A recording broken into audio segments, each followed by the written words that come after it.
L'objectif de ces concertations, c'est de saisir, de recueillir donc, les impressions des usagers du service public.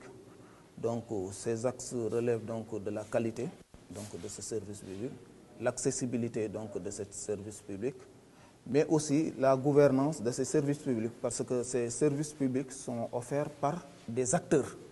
Donc, et ces acteurs, dans le cadre d'une gouvernance, offrent donc, des services publics aux usagers, donc, pour ne pas dire aux populations. En ce qui concerne la région de Louga, de faire l'état des lieux, de recueillir donc, les usagers du service public afin que les dysfonctionnements qui seront notés puissent être corrigés donc, dans ces réformes qui vont venir, qui se projettent à l'horizon. C'est une rupture majeure. Elle est d'autant plus importante qu'aujourd'hui, les populations sont absolument conscientes des enjeux et elles sont désireuses d'un changement et d'un changement rapide. Et l'administration, dans sa formule classique, avait toujours l'habitude d'utiliser des experts pour la réflexion qui devait conduire à des plans d'action pour les différents changements à opérer. La nouvelle dynamique de nos autorités, c'est de parler avec les citoyens, destinataires de ces services, et de pouvoir recueillir les préconisations, leurs attentes et les recommandations de ces différents acteurs pour construire ensemble l'administration de demain. Je retiendrai juste l'acte qualité, la perception de la qualité. Si aujourd'hui, nous voulons que ce Sénégal du XXIe siècle puisse être dans des ruptures d'approche positive pour plus de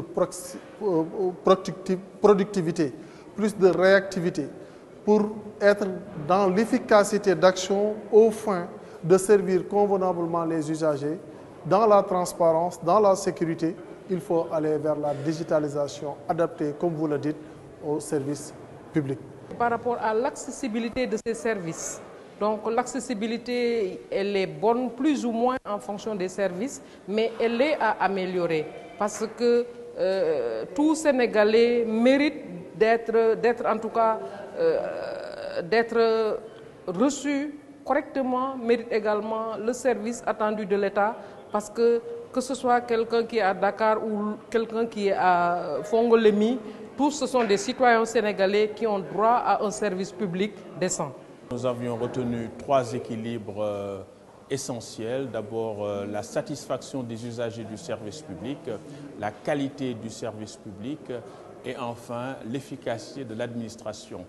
Par rapport à tous ces équilibres poursuivis, nous avons mis en avant la nécessité d'avoir une concertation pour renforcer cette dynamique technique, pour ne pas dire technocratique, qu'on a toujours connue dans les réformes administratives qui se sont succédées.